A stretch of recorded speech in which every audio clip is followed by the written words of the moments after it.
1 Samuel chapitre 8, traduction Louis II. Lorsque Samuel devint vieux, il établit ses fils juges sur Israël. Son fils premier-né se nommait Joël, et le second Abijah, ils étaient juges à Beersheba. Les fils de Samuel ne marchèrent point sur ses traces, ils se livraient à la cupidité, recevaient des présents, et violaient la justice. Tous les anciens d'Israël s'assemblèrent, et vinrent auprès de Samuel à Rama. Ils lui dirent, Voici, tu es vieux, et tes fils ne marchent point sur tes traces, maintenant, établis sur nous un roi pour nous juger, comme il y en a chez toutes les nations. Samuel vit avec déplaisir qu'il disait, Donne-nous un roi pour nous juger. Et Samuel pria l'Éternel. L'Éternel dit à Samuel, Écoute la voix du peuple dans tout ce qu'il te dira, car ce n'est pas toi qu'il rejette, c'est moi qu'il rejette, afin que je ne règne plus sur eux.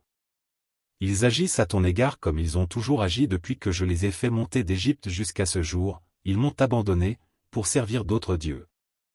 Écoute donc leur voix, mais donne-leur des avertissements, et fais-leur connaître le droit du roi qui régnera sur eux.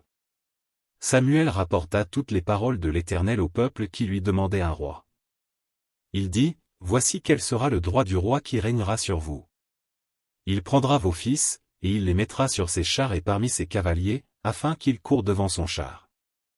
Il s'en fera des chefs de 1000 et des chefs de 50, et il les emploiera à labourer ses terres, à récolter ses moissons, à fabriquer ses armes de guerre et l'attirail de ses chars.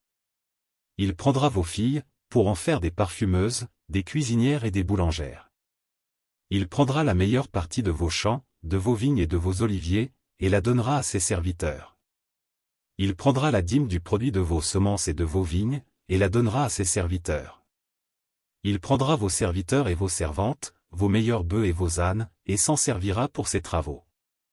Il prendra la dîme de vos troupeaux, et vous-même serez ses esclaves. Et alors vous crierez contre votre roi que vous vous serez choisi, mais l'Éternel ne vous exaucera point. Le peuple refusa d'écouter la voix de Samuel. Non. Dirent-ils, mais il y aura un roi sur nous. Et nous aussi nous serons comme toutes les nations, notre roi nous jugera, il marchera à notre tête et conduira nos guerres. Samuel, après avoir entendu toutes les paroles du peuple, les redit aux oreilles de l'Éternel. Et l'Éternel dit à Samuel, Écoute leur voix, et établis un roi sur eux. Et Samuel dit aux hommes d'Israël, Allez-vous en chacun dans sa ville.